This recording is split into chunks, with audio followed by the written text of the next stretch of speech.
Assalamualaikum warahmatullahi wabarakatuh. Bismillahirrahmanirrahim. Alhamdulillahi nasta'inuhu wa nastaghfiruh wa na'udzu billahi min syururi anfusina wa min sayyiati a'malina may yahdihillahu fala mudhillalah wa may yudlil fala hadiyalah. Asyhadu an la ilaha illallah wahdahu la syarikalah wa asyhadu anna Muhammadan abduhu wa rasuluh la nabiyya ba'dah. Pertama-tama marilah kita panjatkan puji syukur kita kehadirat Allah Subhanahu wa taala yang mana telah memberikan kita rahmat, hidayah sehingga kita dapat berkumpul di sesi kali ini di halaqah yang insyaallah penuh barokah, penuh rahmat. Amin ya rabbal alamin. Dan salawat serta salam kita curahkan kepada junjungan kita Nabi Agung, Nabi besar Muhammad sallallahu alaihi wasallam, yang mana beliaulah yang menuntun kita dari zaman jahiliyah menuju zaman yang terang benderang ini dengan agama yang beliau bawa, yaitu ad-dinul Islam, agama Islam. Pemirsa Kakak Media yang dirahmati Allah, pada sesi kali ini saya akan membahas tentang fadilah sholat tarawih di hari pertama.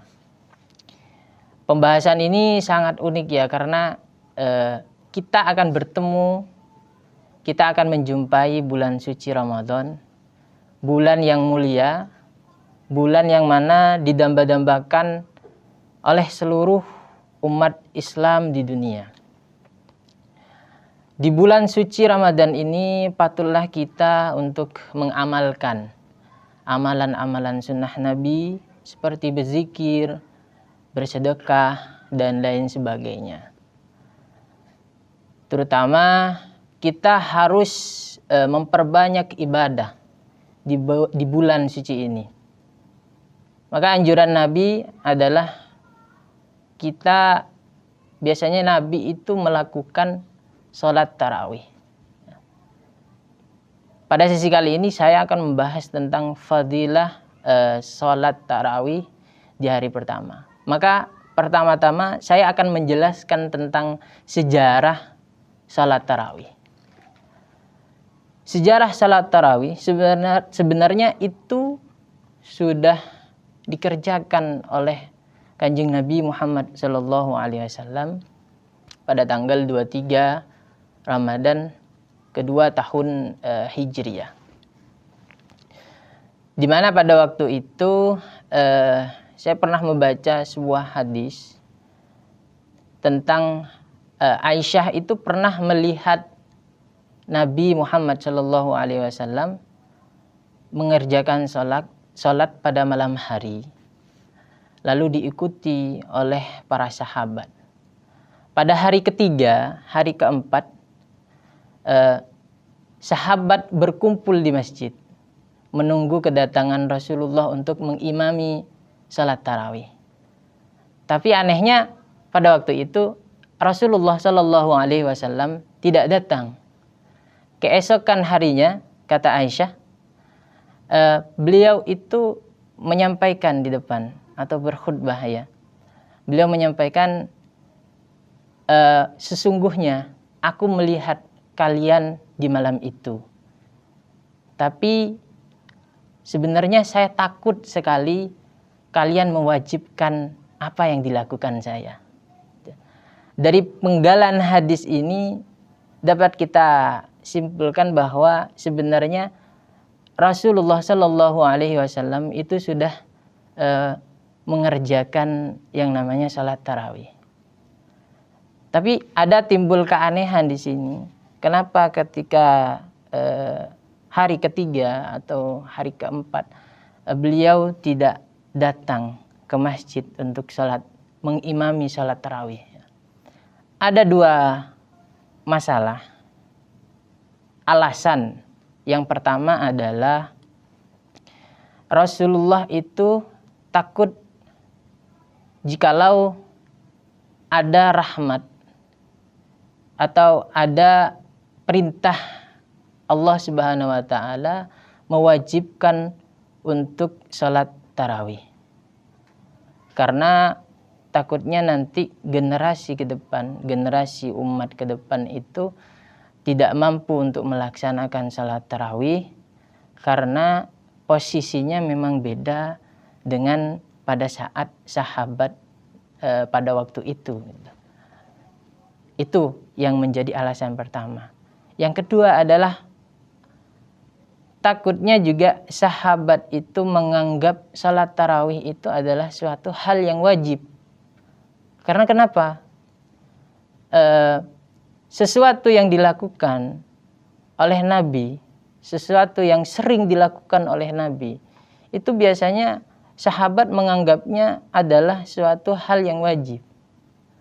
Maka dari itu Rasulullah mengurungkan niatnya untuk tidak mengimami, untuk tidak memimpin salat tarawih di masjid, bermaksud untuk menegaskan kepada sahabat bahwa salat ini loh sebenarnya tidak wajib. Itu mengarah kepada hukum salat tarawih. Lah, itu adalah sejarah salat tarawih, bahwa salat tarawih itu sudah mulai dilakukan, Nabi sendiri yang melakukan. Habis itu salat tarawih pada zaman Khulafaur Rasyidin, khalifah. Saya mengambil dua khalifah, yaitu Abu Bakar As-Siddiq dan Umar bin Khattab. Pada zaman pemerintahan Khalifah Abu Bakar As-Siddiq, itu salat tarawih masih dilakukan 20 rakaat tanpa witir. Tapi pada waktu itu masih dalam keadaan terpisah, atau istilah Arabnya bisa disebut dengan munfarid, yaitu berkelompok. Begitu. Pada zaman Umar bin Khattab ada mulai perubahan, karena Umar bin Khattab memandang bahwa salat tarawih kalau misal digabungkan itu lebih bagus. Makanya inisiatif Umar bin Khattab menggabungkan salat tarawih itu dicetuskan oleh beliau ketika pemerintahannya Khalifah Umar bin Khattab. Nah, itu sejarah. Lalu pembahasan yang kedua mengenai hukum salat tarawih. Beberapa referensi yang saya baca, hukum salat tarawih adalah sunnah bagi kaum perempuan dan kaum laki-laki. Selanjutnya kita akan membahas tentang pembahasan inti, yakni fadilah salat tarawih di hari pertama. Ada hadis yang menyatakan, An Ali bin Abi Thalib radhiyallahu ta'ala anhu annahu qala su'ilan nabiyyu alaihi salatu wassalam an fadailit tarawih fi syahri Ramadan faqala yakhrujul mu'minu min dhunubi fi awwali lailatin kayaumi waladathu ummu. Hadis kedua, man qama ramadhana imana wa ihtisaba ghufira lahu ma taqaddama bidambi. Yang artinya dari penggalan hadis, kedua hadis ini, keutamaan salat tarawih di hari pertama, yakni layaknya seorang bayi yang keluar, atau seorang bayi yang baru lahir, yakni suci.